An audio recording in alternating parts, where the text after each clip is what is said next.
This is Dr. Shailesh Kamat, consulting gynecologist.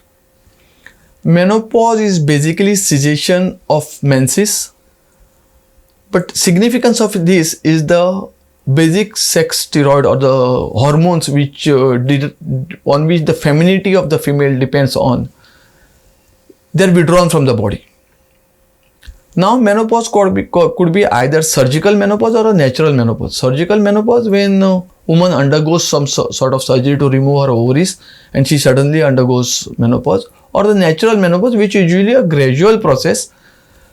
The effect for the female as such are because of withdrawal of these hormones are seen in form of hot flushes or long-term bony weakness.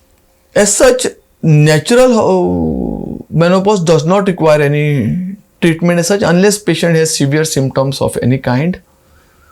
Surgical menopause many times is a little discomforting and patient may require some sort of replacement either in form of phytoestrogens or the estrogens. But never hormone replacement should be taken without consent of a gynecologist.